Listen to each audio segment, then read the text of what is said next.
Hello, gentlemen. Where are we? We are in my laundry room. Why are we in my laundry room and why am I screaming? Great question. The answer? My voice just does that. The other answer is that I want to talk about how to wash your clothes in order to prevent shrinkage.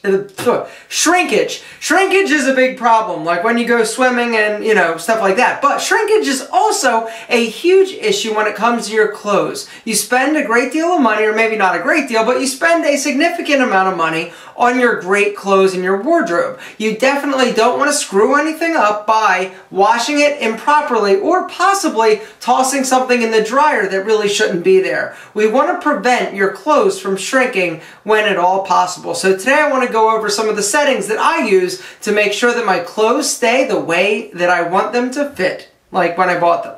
You know what I mean.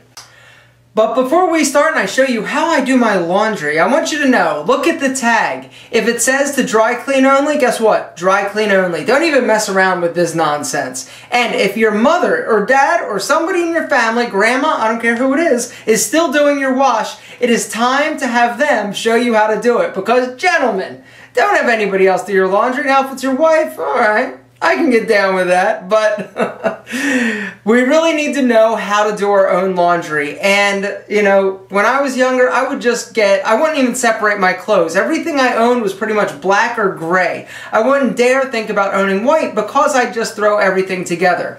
The first rule of doing your laundry is separate the colors from the whites, and I actually separate it into 3 loads. I do black and grays in 1 load, I do colors, all my colors, in 1 load, and I do a load of all whites. That way, you don't run the risk of actually having a color bleed onto something else and either, making something look dingy or whatever. You get it. Well, anyway, separate your clothing. Next, let me show you about the water temperature that I always use when washing clothes. Now hopefully this will look familiar. If not, you definitely have some work and explaining to do. Anyway, first I want to show you the wash rinse temperature. Now you have a little dial, every washing machine does, and it basically is going to let you select whether or not you are going to wash in hot water, in warm water, or in cold water. It's also going to say, hey, do you want to rinse in cold, warm, cold, or cold? So I never take this dial off of cold, cold. I wash in cold, I rinse in cold. If you do that, you're going to prevent colors from fading. You're also going to prevent a little bit of shrinkage. I don't actually know that the hot water shrinks it, but you're definitely going to prevent fading from happening. Alright, your wash is done. Next, what are you going to do? Now is decision time. You're either going to stick stuff in the dryer or you are actually going to hang dry it. Now, gentlemen, if it's a dress shirt, a button-up shirt, I would definitely think about hang drying all of them. Unless it's something super casual and you've been drying it for a while and it's pretty much as shrunk as it's going to get, I would hang dry all your button-up shirts. Here's an example. Button-up shirt. Hang dry.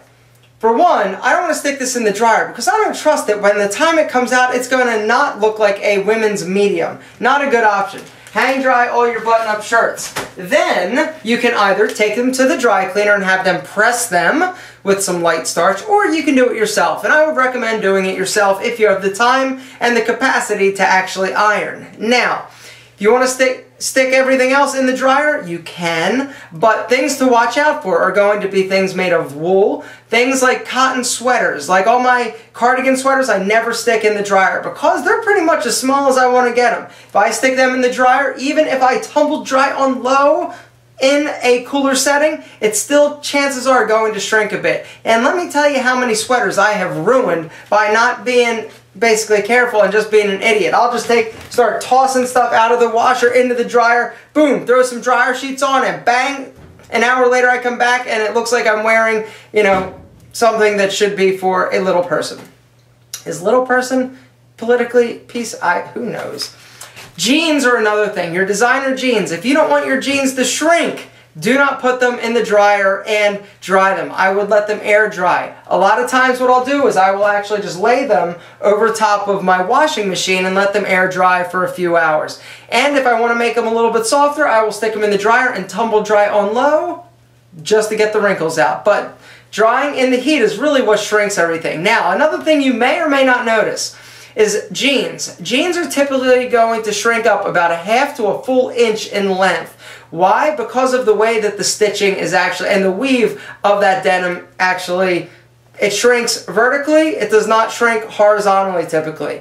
Another thing, when you take a pair of jeans out of the dryer and you want to break them in because they feel really snug, just squat down a few times, get up, squat down again, and those jeans are going to, the fibers are going to break up. But if you don't want anything to shrink, do not put it in the dryer. Let it hang dry. You can put it in after to soften it up, but tumble dry on low.